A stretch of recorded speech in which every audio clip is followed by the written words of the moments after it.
संकट को पेश सुदर्शन को ये बेले किंपा इन पेश निश्चय निरक्षनाश गले हे ऋषिकेश यथकु होइब पौरुष हे महाप्रभु न सहियार तो विलम्ब निस्तरीब नृप कदम्ब निधन समय रे निरक्ष जन ठारे निधन समय रे निरक्ष जन ठारे एबे की कारण विलम्ब हे महाप्रभु न सहियार तो विलम्ब। सम्मानास्पद श्रद्धेय श्रोतागण ओ प्रिय दर्शकगण आपण मानंको श्लोकमंजरी साहित्य अगणा तरफर पंडित श्रीमान शरद चंद्र नायकंकर स्वागत। आज आपण मानंको एक भिन्न प्रसंग रे आलोचना करिवार मनस्कता नहीं। प्रथम प्रसंग रे आपण सुनिथिले कवि भर्तृहरि जने राजा पुओ हेले मध्य राजकीय सुख संभोग प्रति तांकर आसक्ति रहिला नाही। से साहित्य साधना रे निमग्न रहिले। ता मूल रे एक छोट कारण अच्छी जो कारण को आपण मानक आगे उपस्थापन करुछि। राजा भर्तृहरि सिंहासन रे बसी थांती। पात्रमନ୍ତ୍ରୀ अमात्यगण समस्ते भरपूर थांती। ठीक यही समय रे जड़े जटाजुट सन्यासी सभा मध्य को प्रवेश कले। राजा सन्यासी को सादर प्रणाम जणई निज सिंहासन उपरे बसाई तांकर पूजा कले। परिशेष रे सन्यासी जनक राजा को तांको मुनि भितरु गोटे सुंदर फल बाहर करी समर्पण कले। राजा कहले महाशय यह क्यों फल? सन्यासी कहले यह मोर सारा जीवनर तपस्यार फल। ये फल को आपण नियंतु। राजा कहले ये फल को मुझे कौन करी महाशय? सन्यासी जनक कहले ये फल को आपण खाइले आपणकर चिर यौवन रहिबो। आपण को कौनसी रोग व्याधि हेब नाही। आपण आजिर दिन रे जो बयसर अछंती जो शोभारे अछंती शेष पर्यंत से अतुट यौवन रे आपण रहिबे। आपणक भली सुशासक विज्ञ राजा ए देश रे रही प्रजा माननकु पालन करबा उचित। यही लक्ष्य रे मु ए तपस्यार फल आपणक समर्पण करुछि। राजा से फल को ग्रहण कले एवं मने मने चिंता कले मोर प्रिया मोर स्त्री अत्यंत सुंदरी। मु ताकू अति भल पाए से मध्य मते भल पाए। मु जदि चिर युवक हो रही समय क्रमे मोर स्त्री वृद्धा हो तार गलित नखदंत हो चर्मश्री नष्ट हो केश पक्क हो से असुंदरी दिशब। तेणु ये फलटी को मु नहीं मोर स्त्री को समर्पण करी। से कथा है राजा निजर स्त्री को से फलटी को समर्पण करदेले। स्त्री मध्य राजा फलर उपकारिता आवश्यकता समस्त कथा अवगत हवा परे से फलटी की रखी स्त्री सेनापति को से फलटीए देले। कहवा बाहुल्य सेनापति सहित राणीकर गुप्त प्रणय थिला। तेणु राणी चिंता कले ये फलटी को खाई सेनापति जदि चिर युवक रुहंती तेबे मो सहित से प्रणय रहिबे। तेणु सेनापति को से फलटी देदेले। सेनापति से फलटी को नहीं जावा परे सेनापति से फलटी को से देशर एक बेश्या को समर्पण कले। सेनापतिंकर बेश्या सहित गुप्त संपर्क थिला। तेणु सेनापति चिंता करुथिले जदि बेश्याटी चिरजौवन रहिबो मो सहित संपर्क रहिबो, तेणु से बेश्या चिरजौवन रही सुंदर देखा जिबा उचित। बेश्या को से अतिमात्रा प्राणठू अधिक भल पाउथिले, तेणु बेश्या को से फलटी देदेले। बेश्या फलटीर उपकार संपर्क में जानिबा परे मने मने चिंता कले, मु जने पतिता, मु जने बेश्या, केते घर भांगी, केते लोकंक संसार नष्ट भ्रष्ट कर देइछि, परिशेष मते नरक गति हब। मु तो नरक को जीवी आउ अन्य लोक कहीं नरक को नेबी। मु ये फलटी को खाइबी नहीं। मु जदि अधिक दिन बंची रहे अधिक लोक नरकगामी हेबे, तेणु मु ये फलटी को राजा को देवी।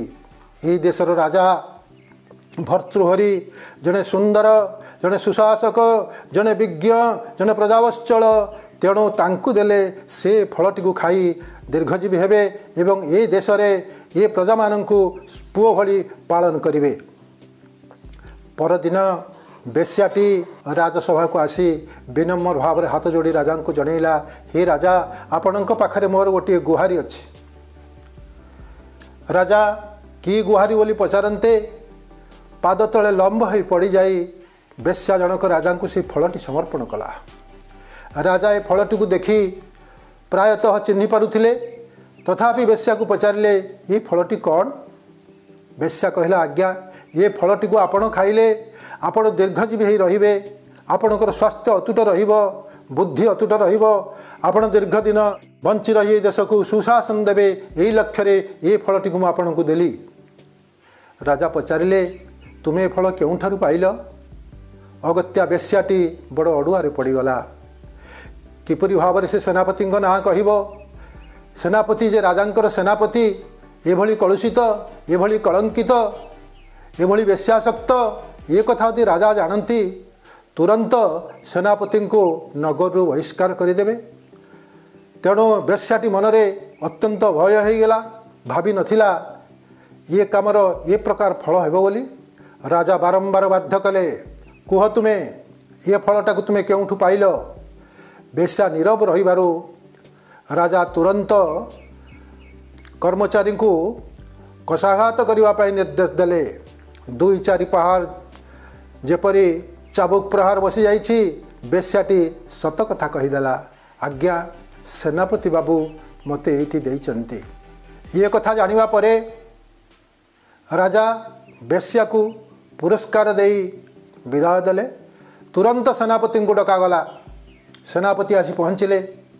सेनापति को पचरा गला, तुम्हें ये फल केउठु पाइल?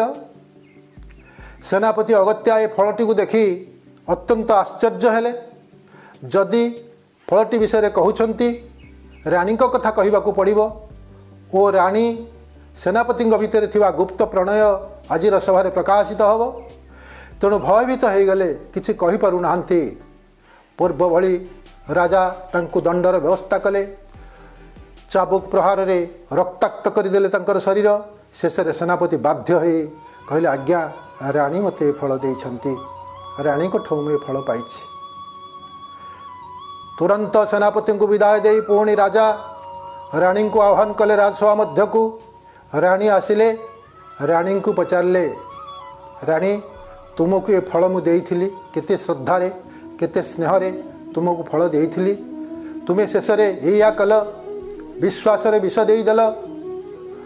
सेनापति भली गोटे आमर अधस्तन सहित गुप्त प्रणर लिप्त रही आमर वंश मर्यादा, आमर कुल मर्यादा, आमर स्नेह सबको धिक्कार करदेल। तमें इति कलुषित, इति कलंकित, इति नीच तमें। यही कथा कही तुरंत राजा सिंहासन ऊपर उठिले।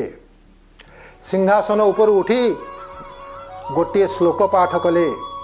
राजा भर्तृहरिंकर साहित्य साधना थिला, से मध्य सुंदर भाव श्लोक रचना करि पारंती। सेठी गोटे श्लोक रचना कले। जो श्लोकटी मु आपण मान आगे पढ़ुची, से श्लोकटी बसंत तिलका छंदर लेखा जाइछि। संस्कृत शास्त्र रे बसंत तिलका छंद अति रमणीय छंद। बसंत ऋतुर जेमती आगमन है, बसंत ऋतुरे गछपत्र पल्लवित हो चारि दिग जपरि सुशोभित थाए ताहाकु ऋतुराज बसंत कहुए से भाव में यही छंदटी बसंत तिलका वृत्त लिखा जाइए जहाँ पाठ करुच्ची आपण धीर मन स्थिर चित्तरे श्रवण करंतु। जांचिंतयामि मनसा मयिषा विरक्ता साप्यन्नमिच्छति जन सजनोन्यसक्त असत्कृते पिपरितु शतिका चिदन्या धिक्तांच तंच मदनं चैमांच मांच धिक्तांच तंच मदनं चैमांच मांच। कवि भर्तृहरिंकर जीवनर शास्त्र प्रमाणर यह हूँ प्रथम श्लोक। ये प्रथम श्लोकटी रचना करी तापरे नीति शतक वैराग्य शतक श्रृंगार शतक रचना करिसंती।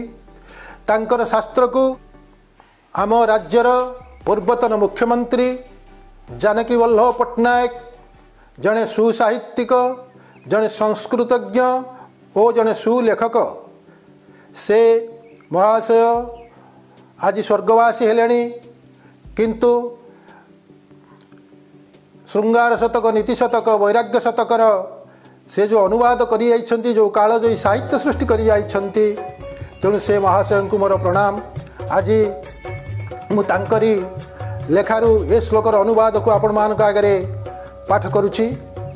से लिखिंट जालागी चिंती चिंती मो दिन जाए बीती से मोह ठारू रहे दूरे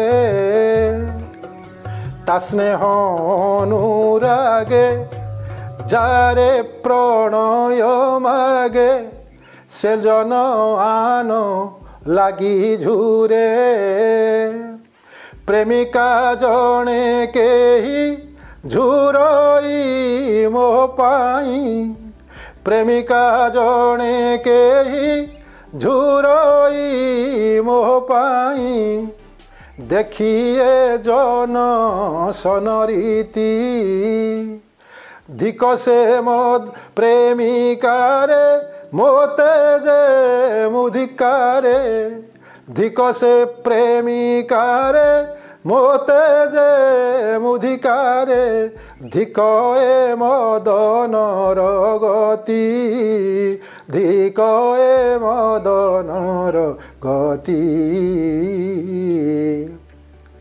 कवि भर्तृहरि कहते जांग चिंतयामि मनसा मयिषा विरक्ता मु जहाँ को अतिमात्रा भल पाऊँ मोर प्रणयिनी मोर स्त्री मोर कांता को मो उपर से विरक्त मु जहाँ को भल पाऊँ सी मत भल पाऊनी साप्यन्नमिच्छति जन सजन्योन्य सक्त मु जहाँ को भल पाऊँ सी तो मत भल पाऊनी से आउ जन को भल पाऊँ सेनापति को भल पाऊँ सेनापति मध्य ताकू भल न पाए आउ जन को भल पाउछंती बेश्या को भल पाउछंती से बेश्याटी मते भल पाउछ बेश्या मते भल पाई से फल टिके आनिकी दउछ धिक धिक ए कंदर पर गति को धिक धिक ए संसार को धिक धिक ए भल पाइबा को। आजिर राजसभा घटी घटनाक्रम राजा भर्तृहरिंकर मन को संपूर्ण भाव में परिवर्तन कर देछि। संसार प्रति तांकर वैराग्य आसी जाइछि। से आउ राजसभा रहिबे नहीं राजकार्य करिवे नहीं या मनस्कता नहीं राजसभा मध्यरु बाहरी जाउछंती आउ अंतपुर को जाई नांती। या परे जहाँ जहाँ सब घटिला राजांक जीवन रे से किपरि तीनोटी शतक लिखिले वैराग्य शतक श्रृंगार शतक नीति शतक प्रथमे वैराग्य शतक लिखिचंती किपरि लिखिले से सबु कथा को आपण माने आगामी अध्याय श्रवण करिवे। आज पाई एतिकरे विदाय नउछि। सर्वे भवन्तु सुखिनः सर्वे सन्तु निरामयाः सर्वे भद्राणि पश्यन्तु मा कश्चित् दुःखभाग् भवेत्। ओम शान्तिः शान्तिः शान्तिः सुशान्तिर्भवतु।